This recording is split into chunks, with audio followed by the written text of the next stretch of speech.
اعوذ باللہ من الشیطان الرجیم بسم اللہ الرحمن الرحیم وَلَقَدْ صَرَّفْنَا فِي هَذَا الْقُرْآنِ لِيَذَّكَّرُوا وَمَا يَزِيدُهُمْ إِلَّا نُفُورًا قُلْ لَوْ كَانَ مَعَهُ آلِهَةٌ كَمَا يَقُولُونَ إِذًا لَابْتَغَوْا إِلَى ذِي الْعَرْشِ سَبِيلًا سُبْحَانَهُ وَتَعَالَى عَمَّا يَقُولُونَ عُلُوًّا كَبِيرًا تسبح له السماوات السبع والأرض ومن فيهن وإن من شيء إلا يسبح بحمده ولكن لا تفقهون تسبيحهم إنه كان حليما غفورا۔ اور ہم نے اس قرآن میں طرح طرح سے وضاحتیں کی ہیں تاکہ لوگ ہوش میں آئیں، مگر یہ لوگ ہیں کہ اس سے ان کے بدکنے ہی میں اور اضافہ ہو رہا ہے۔ کہہ دو کہ اگر اللہ تعالیٰ کے ساتھ اور بھی خدا ہوتے تو وہ عرش والے حقیقی خدا پر چڑھائی کرنے کے لیے کوئی راستہ پیدا کر لیتے۔ حقیقت یہ ہے کہ جو باتیں یہ لوگ بناتے ہیں اس کی ذات ان سے بالکل پاک اور بہت بالا اور بلند بالا تر ہے۔ ساتوں آسمان اور زمین اور ان کی ساری مخلوقات اس کی پاکی بیان کرتی ہیں، اور کوئی چیز ایسی نہیں ہے جو اس کی حمد کے ساتھ اس کی تسبیح نہ کر رہی ہو، لیکن تم لوگ ان کی تسبیح کو سمجھتے نہیں ہو۔ حقیقت یہ ہے کہ وہ بڑا بردبار، بہت معاف کرنے والا ہے۔ سورہ بنی اسرائیل کی 41 سے لے کر 44 نمبر کی آیات آپ کے سامنے پڑھی گئی ہے۔ کل آپ کے سامنے بیان کیا گیا تھا کہ اللہ تعالیٰ نے انسانوں کو آنکھیں، کان اور دل دیے ہیں۔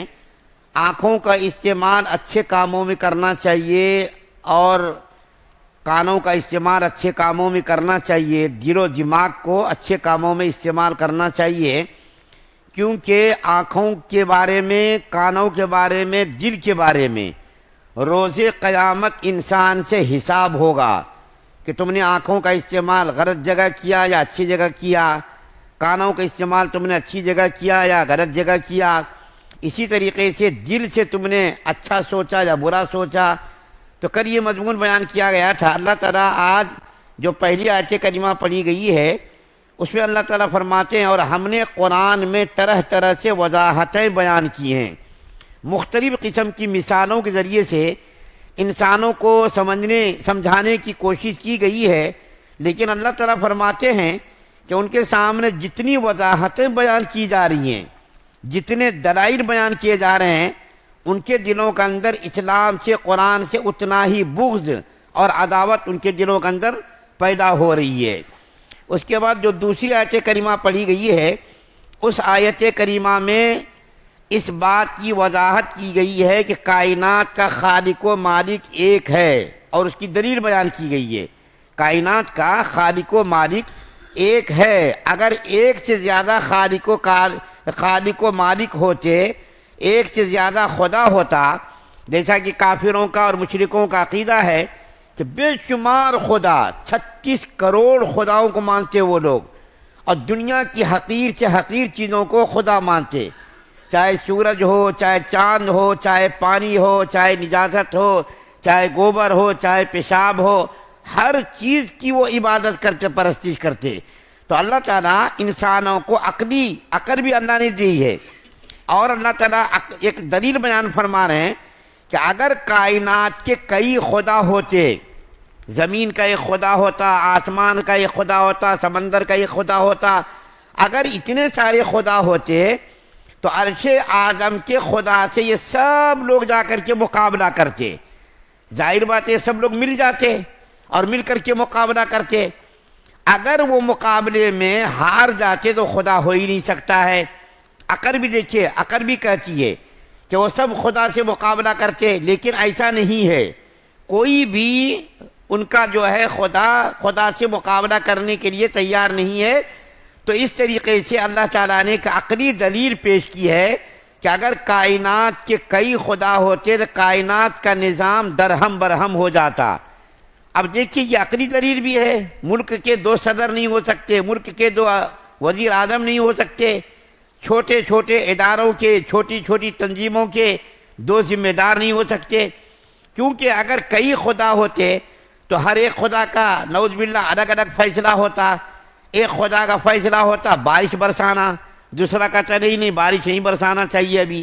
ایک خدا کا فیصلہ ہوتا نعوذ باللہ کہ اس کو جو ہے اولاد سے نوازا جائے، دوسرا خدا کہتا نہیں اس کو اولاد نہیں دینا ہے.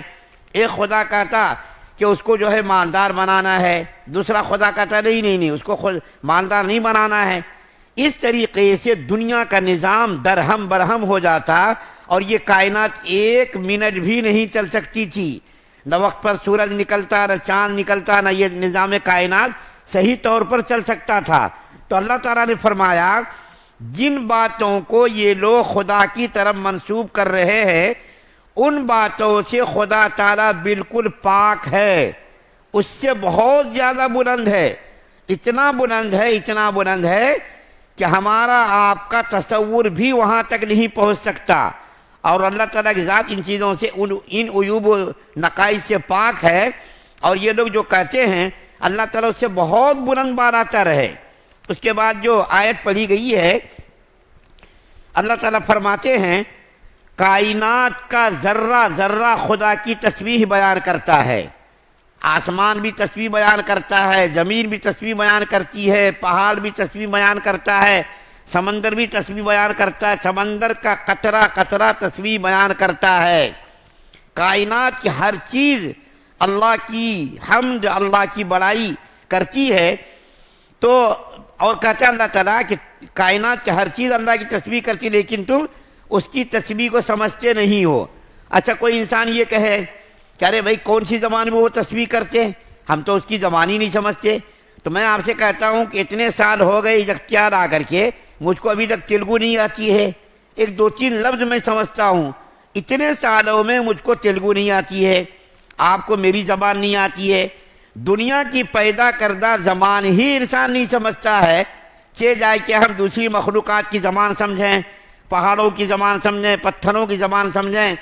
قرآن کے اندر اللہ تعالیٰ فرماتے ایک جگہ اللہ کے خوف سے پہاڑ بھی لرزتا ہے اور اللہ کے خوف سے پہاڑوں سے پانی کا چشمہ بھی جاری ہو جاتا ہے اور اللہ کے خوف سے پہاڑ کی چٹان بھی گر جاتی ہے. ہر چیز اللہ کی بڑائی بیان کرتی ہے. وَلَٰكِن لَّا تَفْقَهُونَ تَسْبِيحَهُمْ، لیکن تم اس کی تسبیح کو سمجھتے نہیں ہو. جب ہم آپس کی زبان کو نہیں سمجھتے ہیں تو ان پتھروں کے، درختوں کے، شجر کے، حجر کی زبان ہم کیسا سمجھ سکتے ہیں؟ ان کی زبان تم نہیں سمجھتے، ہم نہیں سمجھتے. اللہ تعالیٰ سائنس، آج کی سائنس بھی تحقیق کر کے کہہ رہی ہے کہ کائنات چیز میں حس ہے، یعنی احساس ہے. پتھر کے اندر بھی احساس ہے اور جو ہے درخت دوسرے جو ہے اور دوسری چیزوں کے اندر بھی احساس ہے. میں آپ کو ایک مثال دیتا ہوں. ایک پھول ہوتا ہے، وہ پھول نام مجھ کو اس وقت یاد نہیں ہے، وہ پھول ایسا ہوتا ہے، شاید یہاں بھی ہوگا، اس کو جب ہاتھ لگائیے تو وہ پھول مرجھا جاتا ہے. پتہ نہیں کیا کہتے، اس پھول کو یاد نہیں آ رہا. اس پھول کے اندر اتنا احساس ہے کہ جیسے ہی انسان اس پہ ہاتھ لگاتا ہے، بچپن میں ہم دیکھتے تھے ہاتھ لگاتے وہ پھول مرجھا جاتا ہے، اس کے بعد جب انسان چھوڑتا ہے پھر وہ کھل جاتا پھول. تو اندازہ لگائیے کہ پھول کے اندر بھی احساس ہے کہ ہم کو ہاتھ لگایا گیا. دنیا کی ہر چیز، مولانا قاری طیب صاحب رحمۃ اللہ علیہ فرماتے ہیں یہ جو ہمارے جسم پر لباس ہے، یہ لباس بھی اللہ کا ذکر کرتا ہے، لیکن جب یہ لباس ذکر کرنا بند کر دیتا ہے پھر یہ لباس میلا ہو جاتا ہے. درخت بھی اللہ کا ذکر کرتا ہے، جب درخت سوکھ جاتا ہے تو سمجھ لینا چاہیے کہ اس درخت نے اللہ کا ذکر کرنا بند کر دیا تھا. اور اور جو ہے جانور بھی ذکر کرتا ہے. جانور جو ذکر کرتا ہے جب اس نے ذکر کرنا چھوڑ دیا تو پھر اس کو قصائی کے حوالے کر دیا جاتا ہے، اس کو ذبح کر دیا جاتا ہے. تو یہ جسم پہ کپڑے بھی ذکر کر رہے ہیں، درخت بھی ذکر کر رہے ہیں، درخت کے پتے بھی ذکر کر رہے ہیں. یہ مرغا جو بانگ دیتا صبح صبح وہ اللہ کا ذکر ہے. اس لیے حدیث شریف کے اندر آتا ہے اللہ کا رسول صلی اللہ علیہ وسلم نے فرمایا مینڈک کو قتل مت کیا کرو، مینڈک کو مارا مت کرو، کیونکہ وہ مینڈک جو ٹر کرتا ہے وہ ٹر کرنا وہ اللہ کا ذکر ہے. اور مرغا جو بانگ دیتا ہے، مرغے کا وہ بانگ دینا وہ اللہ کا ذکر ہے. درندے جو چنگھاڑتے ہیں اور جو جنگل کے جانور چلاتے ہیں ان جانوروں کا چلانا، یہ سب اللہ کا ذکر کر رہے ہیں، کوئی چیز بھی اللہ کے ذکر سے خالی نہیں ہے۔ لیکن آج کا انسان اللہ کے ذکر سے محروم ہے، کیونکہ اللہ کے ذکر کے اندر ہمیں مزہ نہیں آ رہا۔ مزہ نہیں آنے کی وجہ سے یہ ہے ہمارا دل گناہوں سے بالکل آلودہ ہو چکا ہے۔ ہمیں یہ توفیق نہیں ہوتی ہے کہ سوتے وقت ہم اللہ کا ذکر کر کے سوئیں۔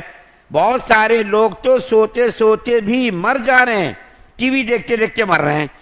بہت سارے لوگ ٹی وی دیکھتے سوتے ہیں اور ٹی وی دیکھتے ہی مر جاتے ہیں۔ تو آج ہمارے دلوں کے اندر چونکہ زنگ لگ چکا ہے، گناہوں سے ہمارا دل بالکل آلودہ ہو چکا ہے، اس لیے اللہ تعالیٰ نے ہماری زبان کو زبان سے محروم، ذکر سے محروم کر دیا ہے۔ اگر ہمارا دل پاک ہوتا تو ہماری زبان پر بھی ذکر آتا، سوتے وقت، اٹھتے وقت، چلتے وقت ہم اس کے گالی دیں اللہ کا ذکر کرتے، ہم گاڑی پر بیٹھتے وقت اللہ کا ذکر کرتے، اور گاڑی پر بیٹھ گئے تو بھی اللہ کا ذکر کرتے، چلتے وقت اللہ کا ذکر کرتے۔ کائنات کی ساری چیزیں اللہ کو یاد کر رہی ہیں، محرومی ہماری اور آپ کی ہے کہ ہم اللہ کی یاد سے محروم ہیں۔ کیوں؟ اس لیے کہ اللہ تعالیٰ نے ہمارے دلوں کو بالکل سخت کر دیا ہے، اور اس کی وجہ یہ ہے کہ ہم اتنا گناہ کرتے، ان گناہوں کی آلودگی کی وجہ سے ہمارا دل بالکل ناپاک ہو گیا ہے۔ اور اللہ کا ذکر کون کرتا ہے؟ جس کے دل کے اندر اللہ کی پاکی ہو، بڑائی ہو، کبریائی ہو۔ اس لیے جب اللہ تعالیٰ فرما رہے ہیں کائنات کی ہر چیز اللہ کا ذکر کر رہی ہے، تو ہم کو بھی چاہیے کہ ہم اٹھتے بیٹھتے، سوتے جاگتے، چلتے پھرتے، گاڑی پر چلتے، گاڑی سے اترتے اللہ کا ذکر کریں۔ پھر اللہ تعالیٰ آخر میں فرما رہے ہیں کہ اللہ تعالیٰ نہایت ہی بردبار ہے۔ اللہ تعالیٰ کا حلم دیکھیے، اللہ تعالیٰ کے کتنے لوگ ہیں منکرین اور مشرکین، اللہ تعالیٰ کے ساتھ ہزاروں لاکھوں کروڑوں دیوی دیوتاؤں کو شریک مانتے، پھر بھی اللہ تعالیٰ ان کو دیکھیے کھانا دے رہا ہے، پانی دے رہا ہے، کپڑا دے رہا، رہنے کے لیے اس کو جگہ دے رہا۔ کتنے سارے لوگ ہیں جو خدا کا ہی انکار کرتے، نعوذ باللہ۔ کتنے سارے لوگ ہیں جو خدا کو نعوذ باللہ گالیاں دیتے، کتنے سارے لوگ ہیں جو خدا تعالیٰ کے ساتھ شریک کرتے۔ لیکن اللہ تعالیٰ کا حلم دیکھیے، اللہ تعالیٰ کا حلم ایسا ہے کہ اللہ تعالیٰ سب کو برداشت کر رہا، کافروں کو بھی برداشت کر رہا، مومن کو بھی برداشت کر رہا، مشرک کو بھی برداشت کر رہا، خدا کے منکرین کو بھی برداشت کر رہا، سب کو برابر دنیا کے اندر کھانا پانی رہنے سہنے کا انتظام اللہ کر رہا۔ پھر فرماتے اللہ تعالیٰ کہ اللہ تعالیٰ غفور الرحیم بھی ہے، کہ اگر یہ مشرک لوگ، کافر لوگ توبہ کر لیں اور ایمان لے آئے، ایک تو یہ کہ یہ گناہ کر رہے ہیں، شرک کر رہے ہیں، اللہ اس کو بھی برداشت کر رہا۔ دوسری بات یہ فرما رہے ہیں کہ اگر یہ لوگ اپنے شرک سے، کفر سے توبہ کر لیں تو اللہ تعالیٰ ان کے کفر اور شرک کو بخش دیں گے۔ مشرک کو بھی اللہ تعالیٰ اگر یہ توبہ کر لیں تو اللہ تعالیٰ ان کے گناہوں کو بخش دیں گے، چاہے کتنا بڑا ہی پاپی کیوں نہ ہو، 70 سال کا بت پرست کیوں نہ ہو، اگر اس نے کلمہ توحید لا الہ الا اللہ محمد رسول اللہ خلوص نیت کے ساتھ پڑھ لیا تو یہ کلمہ اس کے سارے گناہوں کو، اس کے سارے جرائم کو بخش دے گا اور جنت کا داخلے کا اس کو مستحق بنا دے گا۔ تو اللہ تعالیٰ اتنا بڑا حلیم ہے، بردبار ہے، صبر کرنے والا ہے کہ گناہوں پر فوراً سزا نہیں دیتا، اور اگر کوئی گناہ گار توبہ کر لے، شرک سے توبہ کر لے تو اللہ تعالیٰ اس کو معاف کرنے کے لیے بھی تیار ہے۔ اللہ تعالیٰ ہم سب کو سننے زیادہ عمل کی توفیق عطا فرمائے۔ سبحان اللہ و بحمدہ، سبحانک اللہم و بحمدک، ونشہد ان لا الہ الا انت